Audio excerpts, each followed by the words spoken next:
inside Nigeria, keeping you informed on what matters.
All right,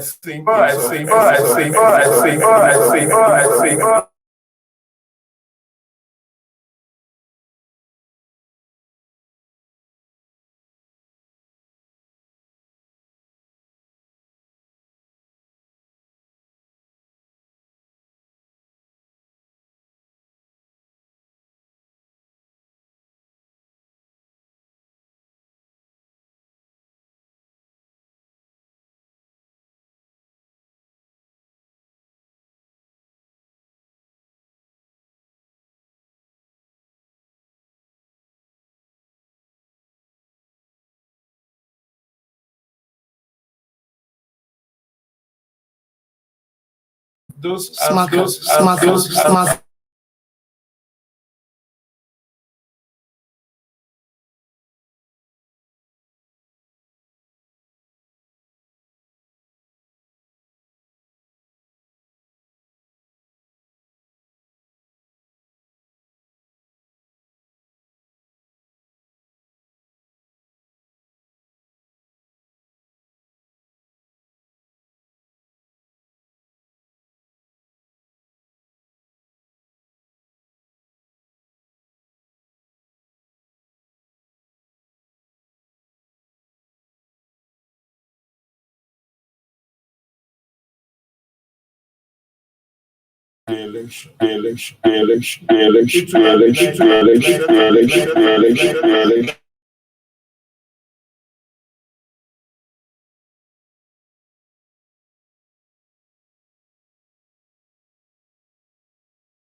projected.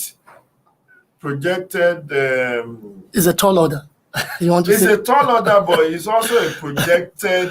There's what INEC call EPP, Yes. Election Project Plan. It's Yes. part of the plan. Okay. So this could be part of the plan they have revealed, but backing it up, cash backing this procurement, and I don't see the current National Assembly even making that appropriating money. Now we'll come to that later. This story actually has two riders.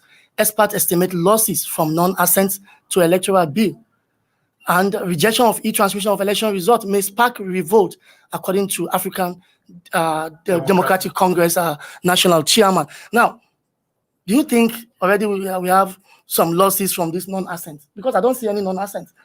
The bill has just been passed.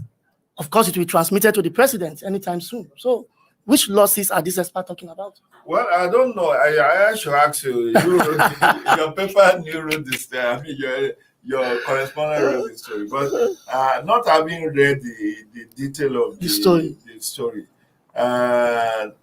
Losses. This is not a money-making business venture. So I don't know. No, it could be public confidence in the electoral system. But goodwill. That should not. Yes, maybe you are losing goodwill, but it's not financial, if at all. Of course. What the impact it actually will have, which we may term loss, is that for us in civil society, which I belong, and even the media, which I also belong, non-assent means our own projection, cost estimate is also hanging in the balance. Because all of us that are supposed to key into this process, we can't do that. We can't go to funders or the donor community with empty hand. We need to know what we need to do. Are we doing voter education? Exactly. Are we doing even to observe this process? Exactly. You recall that right now, INEC is doing continuous voter registration. Exactly. It's ongoing. Civil society are supposed to oversight that. Yes. So the fact that the bill has not been assented to, has just been passed, means that we are going to be in a state of abeyance until when the legal framework is settled. Then we can run with that to educate the masses, do sensitization, get our observers prepared, and all of this also costs money, which all of which have been left in abeyance for now. With the second rider, rejection of e-transmission of election results may spark revolt, according to. It's not impossible. But wait, with the kind of statistic we get from a general election, for me, I know we have a larger percentage of a docile population. So don't take us for granted. Okay. You and I didn't see answers happening last year, did you? Yeah. I didn't see. That was a pointer. It was a pointer that, because what can't friend us eventually over emphasize, you people should channel your energy into election. Go and contest election. Go and engage the electoral process so that things can change. But now they are disappointed. We are now in a state of suspended animation. It's a deja vu we are having. That okay, all this this is just to pacify us, to say go and engage the electoral process. Which electoral process? Which is already perceived to be rigged. Because as it stands, if you cannot do e-balloting and e-transmission, it's going to be a minus on future elections. Not necessarily because they are the catch-22. I mean, they are the silver bullet, as they say. It's not that it's a silver bullet, because as I pointed out on a media engagement I had earlier today, okay. I said, look, for me, there's going to be human interference even if you are deploying technology. And so if you are put under pressure, assuming you are a returning officer, as it happened in Imo, and someone said, this is the score you should declare. Or as it happened in Imo, somebody printing his own result and asking the returning officer to announce that. And he had to do that under pressure. The only professor they made the scapegoat in Akwa Ibom has been released on bail. So people can sum all of this together to say, look, we are dissatisfied with this process and protest. It's possible, it's plausible, is something that can, but whether it will be revolutionary protest, it's a different ballgame. But people have different ways of protesting. But you see, you should not take this in isolation. The media regulatory bill, the attempts, the Twitter ban, yes, and all of that are total package coming at the same time to ensure there is no revolt. There is no, that people have been gagged. We are talking of shrinking civic space. So this is an unpleasant experience, and we hope it won't go on like this because it's not good we just hope so. For deepening democracy. Now let's move to the next newspaper, the National Economy, the sister publication of the Leadership.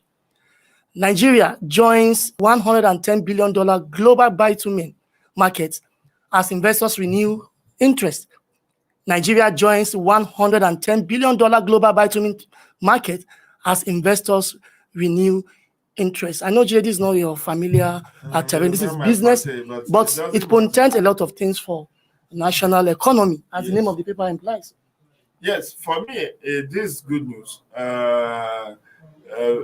Bitumen, the biggest bitumen, the second or third biggest bitumen deposit is in Nigeria. Agbabu, Nigeria. In Ondo State. Yes. I don't know where you are from. I'm from Oyo.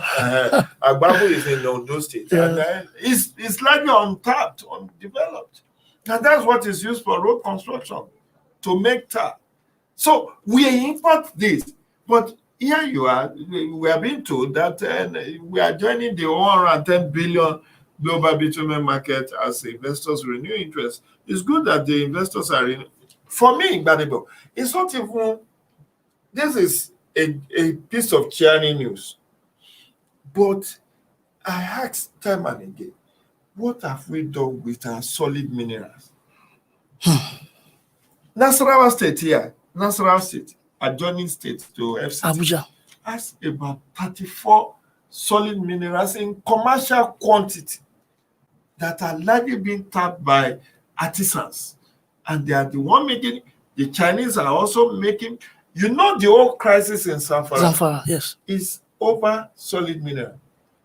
It's just being clothed in banditry. How good for arms, the banditry. Yes, they are the ones that armed those youths to protect them, because now it's like, this is my area, don't come close. And they were doing that without even paying the necessary royalty to the state. At the end of the day, lead, the lead poisoning that took place in the same Zamfara many years ago. Yeah. There is a huge gold deposit in Zamfara that are being mined, illegally mined, and transported out of Nigeria. And that's what some political interest does not want to end, which has fueled the crisis in Zamfara. You ask yourself, what's in Zamfara? I've been there. So, but what I'm telling you is that this is a piece of charity, but I think our Minister of Solid Mineral need to do a lot more in terms of looking at alternative to oil. We are talking of growing the GDP of non-oil sector. If you want to grow the GDP of non-oil sector, then you need this kind of thing. Look at gold, bitumen, look at platinum, look at lead, look at all the other solid minerals that limestone. Are very good. Limestone. Look at the huge deposit before licensing Dangote, who is now one of the biggest producers of cement in Nigeria. Those limestone in Ajaokuta area and all of that, even iron ore, they are there lying fallow. We have not resolved the conundrum of Ajaokuta still running many years. And yet, these are what can precipitate fast-track industrialization, fast-track reduce poverty and unemployment. Because if this sector, particularly what I want us to do as a country, is not to even talk about exploration of this solid minerals in their raw form. We should add value so that the price, when you export, you gain more. But what we do largely in Nigeria is that We export this in raw form, even basic agricultural produce. Ginger, which is sourced in large quantity in somewhere in Kaduna, Kaduna State, yes. the Chinese will take it and make it into ginger tea, and you and I will buy at very expensive price. Meanwhile, cocoa, look at it, livestock, and so many things. If we had value to these things, it will bring bigger revenue for our investors. Well, Jide, we'll be going on a short break. When we come back, we'll continue on this discussion.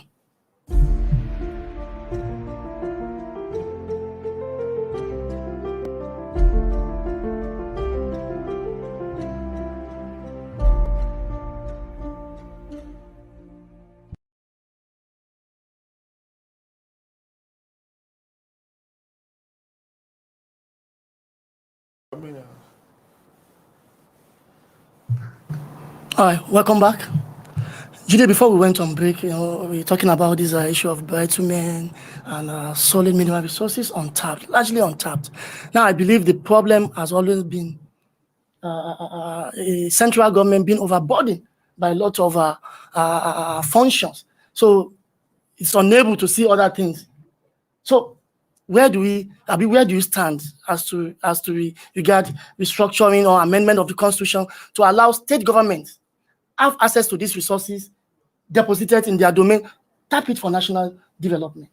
You're spot on, my brother. I am all for that.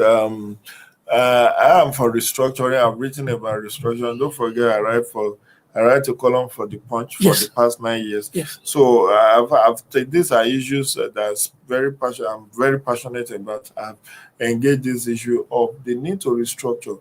Let me give you a very wonderful example. The Land Use Act vested the ownership of land in the governors. Yes. But the resources on that land is said to belong to federal government. Abuja. I mean, does it make sense? No synergy. You are saying that the federal government does not have one piece of land. One small piece of land does not. It belongs to the state, which are held in trust for the people. Maybe Abuja land only. No, Abuja is not. Abuja is under FCT. That's why there was a news that broke that National Assembly is paying rent. No, Aso Rock is paying rent to FCT because FCT does not have land. And I mean, federal government does not have any land belonging to it. Exactly. But now look at the conundrum.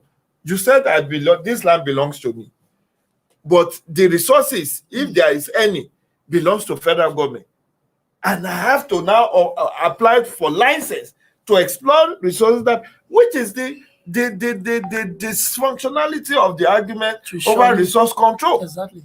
In the First Republic, the land and the resources therein belong to the state. Regional government. The regional government. Thank you. The regional government. And that's why they exploit. We have cocoa house built from cocoa revenue. In the Southwest. In the Southwest, we have Obafemi Awolowo University, then Obafemi or University of Ife, built from the same. They were paying royalty to the federal government. But now you annexed all the land and said, okay, all the resources, whatever resources, whether it's gold, silver, diamond, whatever, belongs to federal government. That is antithetical to development. That is part of why I support restructuring. And beyond that, look at the 68 items in the exclusive legislative list. Meanwhile, there are probably 22 on the concurrent legislative list. Many items that should never have been there, all in the name of wanting to run a federal government. And we deceive ourselves. Let me also give you this political example. We assume that all political parties in Nigeria are national in NATO. But if you mention APGA today, what comes to your mind? The Southeast. Southeast. In fact, Anambra. But we pretend that they are national parties. Even parties that are just operating at the periphery in local government. So, but we pretend that we don't know that these parties are fringe parties basically because they are overstretched. They don't have the resources. They don't have the manpower. They don't have members. They don't have anything.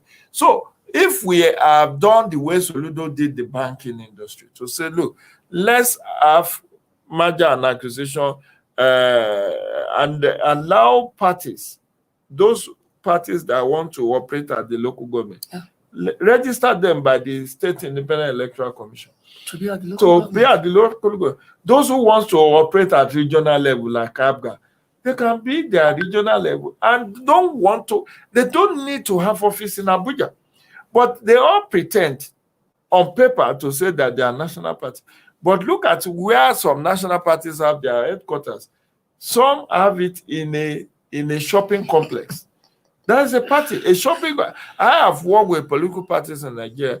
There was a party I used to take their letter of invitation to the bookshop of the chairman. That's the contact address. That's the contact address because they don't even have a visible office. And when election is coming, they pay 1 year rent. They will calculate when the election will be. So they will just pay 1 year. Then after the election, they will go into hibernation. So why don't we restructure to make this federation more functional? In US, there's a lot of devolution of power.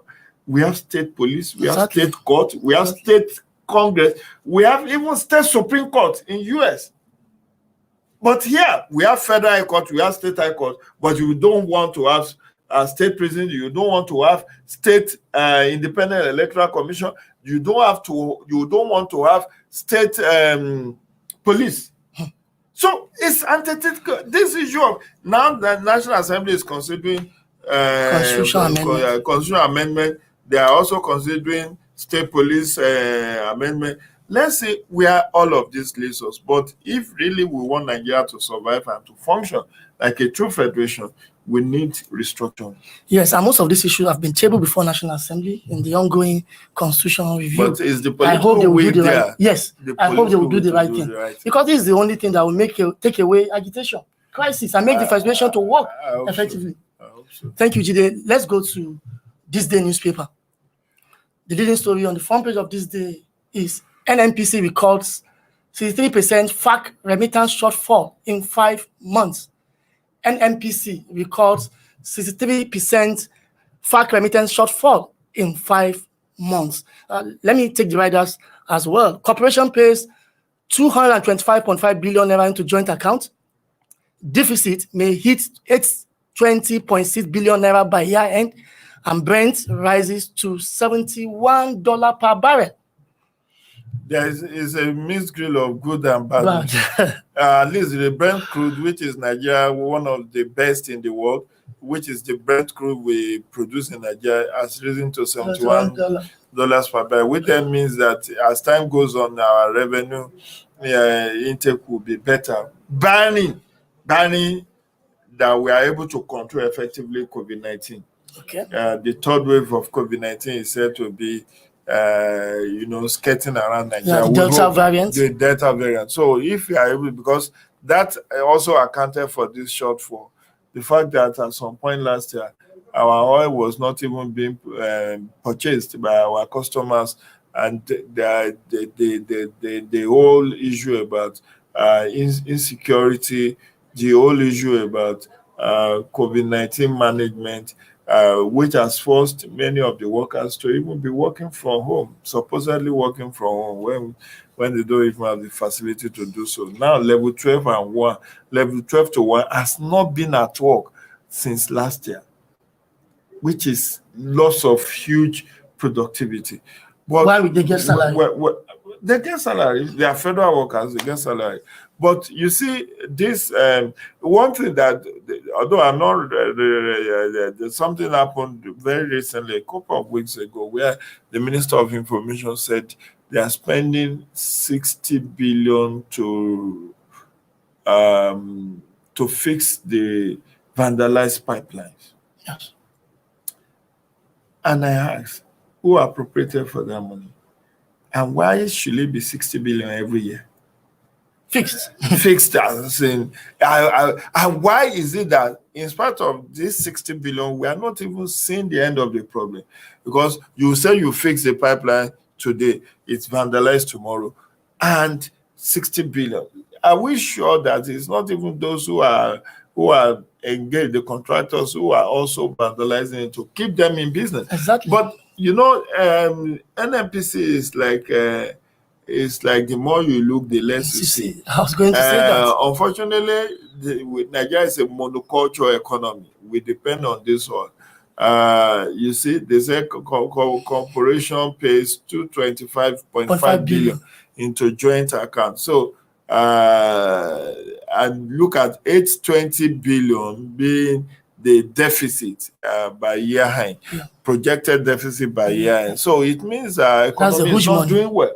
Our economy is not doing well. That's the long and short of it. The Dogon Turanchi is immaterial.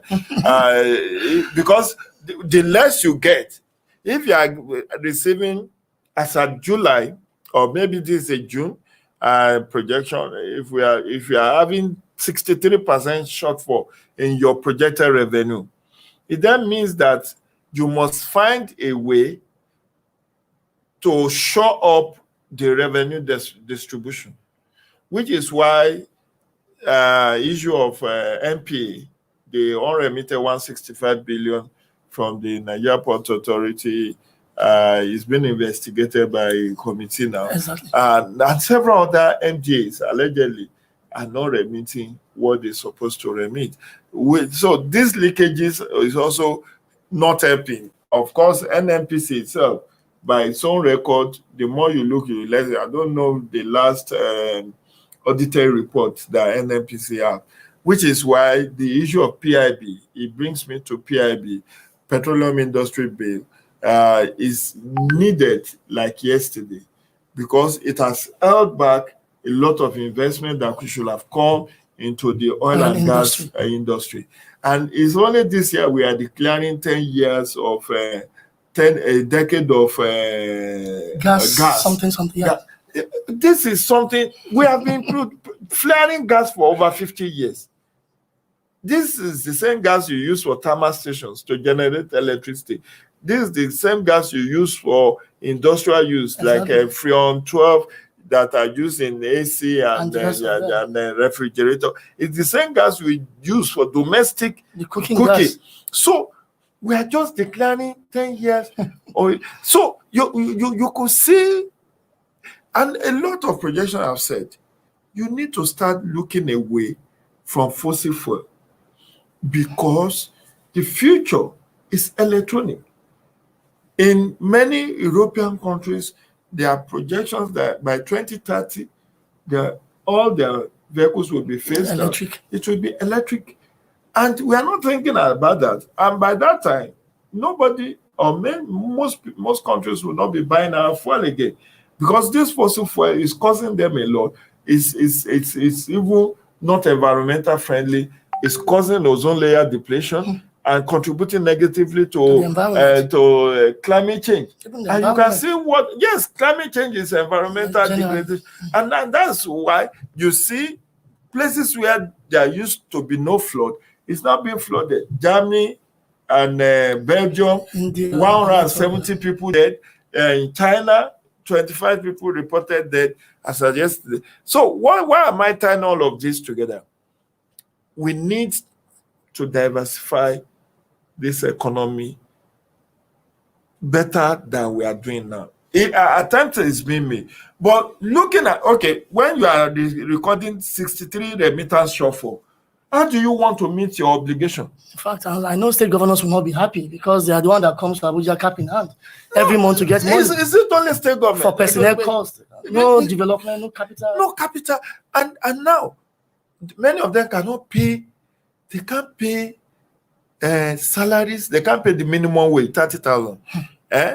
Now, because they can't pay the minimum wage, the prices of utilities are going up. Minister of State for Petroleum Resources have already told us that the moment the president signs the PIB, they will remove subsidy. If they remove subsidy, you and I will be buying fuel for over 200 naira.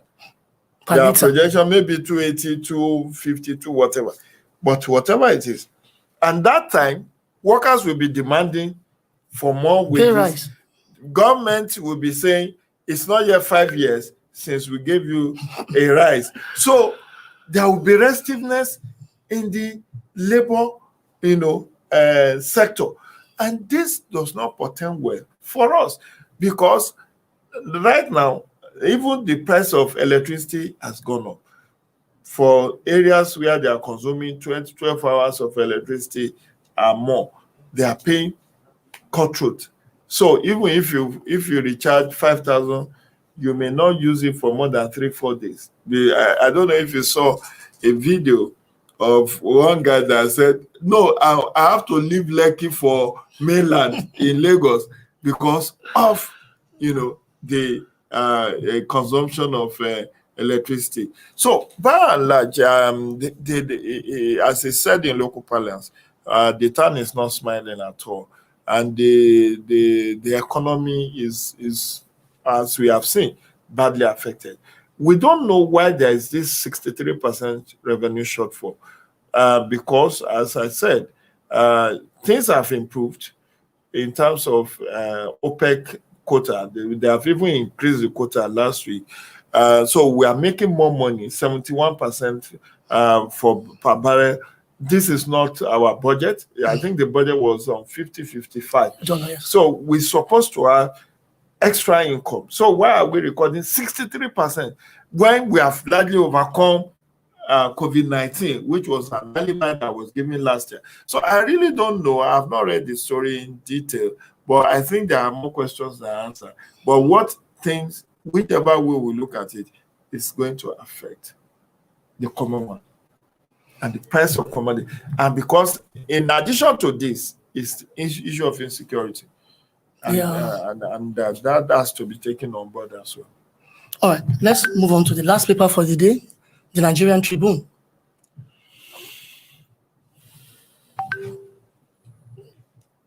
Nigerian Tribune. My jet shot at with explosives. Flight controls destroyed. Pilot. My jet shot at with explosives. Flight controls destroyed, according to the pilot of the Nigerian Air Force Alpha jet, whose plane was shot down somewhere in Zamfara State about 3-4 days ago. Jide, this says a lot about our ongoing fight against insecurity in this country, because I believe we are not yet there. Lots need to be done. If the bandit who are seen as ragtag possess the capacity to bring down a nav jet, that means we have a problem on our hands. Exactly. I can't agree with you more on that, which is why I flagged the issue of insecurity as we were discussing economy earlier on. I congratulate Dairo for surviving this attack on his Alpha jet. But I look at the cost to the economy, to the country, to the fight. An Alpha jet does not come cheap. We are expecting 12 Super Tucano. Yes. If you recall, those 12 units were bought for $496 million as at 2017. I'm sure if it were to be now, we want to make that purchase, maybe it will be 600 million. So just imagine how much each of those Alpha jets will cost, and we have lost one. So the point is, how did we allow these bandits, these insurgents, to acquire sophisticated equipment to be able to shoot down the Air Force jet? And this is not the first time. It's only that this is the first time they admitted publicly. I mean, the Nigerian Air Force admitted publicly. Otherwise, the Boko Haram said they shot down. They themselves issued a release earlier in the year. They shot down the one in April ending on May. Yes. Today. So they said, but the military denied. So who is deceiving who? And we have had one, and people are now saying perhaps the airplane carrying the immediate past chief of army staff and his crew possibly was shot at as well. Recall that it happened in Kaduna. Yes. And there's no way you fly high, you have to descend to be able to land. And in that period, anything can happen. I have a pilot uncle who told me the most difficult, dangerous moment in flying is when you are ascending or descending.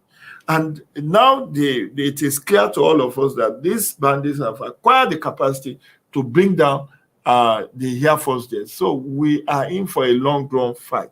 And we need to wrap up all resources, human, material, physical, technological resources, to be able to outwit these people. Because, yes, while hundreds may have been killed, thousands are still there. And that's not making the effort of the military to come out as successful. So what we need is more effort, and we need to weed out the blacklegs, the weed among the chaff in the military, because there are fifth columnists that are undermining the success of this fight against insurgency. There is corruption that is also part of the challenge we are having. But more importantly, we need to pray for our military to succeed, because it is only when there is security that there could be development. And today, before you go, let me have your last take on this notion in town that the federal government is actually treating the bandit with kid gloves, and that's why they are being emboldened to bring down a military jet. Why they are even hard on an agitator for self-determination, like Sunday ago. Yes, you have interviewed Shegumi. You know his position on it. But for me, I think I agree with that school of thought that bandits are being treated with kids too. The Punch newspaper did a story last week about how the agitators are being gone after, and you are dealing. So it's like Senator Shehu Sani said, you are dealing with agitators with insecticide and dealing with bandits with deodorant. So we need that. As the president said to IPOP, that I would deal with you in the language you understand. We need to deal with the bandits in the way they understand. They should not have a field day. The good news, I must admit, during the Salah Day 2 days ago, Salah celebration, Governor of Kaduna State said the people of Kaduna State will start seeing changes, that the federal government has approved the deployment of more military presence in Kaduna State. We hope that will bring some lasting peace to that environment. But I wish the presidency would not have allowed these people to have gained ground to the point of deploying drones to bring down a plane. No, they are able to deploy drones when we have NICOMSAT, we have NCC, we have all these gadgets, sophisticated. Why have we not thought of having intelligence gathering, robust intelligence gathering that could nip the activities of these bandits in the bud? So much so that I had thought, for instance, that these Greenfield the bandits who killed 5 students of Greenfield, after paying the ransom and the parents of those students could get them released, that the federal government will have gone after the bandits. But nothing was had. And you see the Bethel Baptist High School students, 121 of them. And it is the bandits that are determining the terms and conditions of their release. This should not have happened in a country where the lives of citizens matter most to the authorities.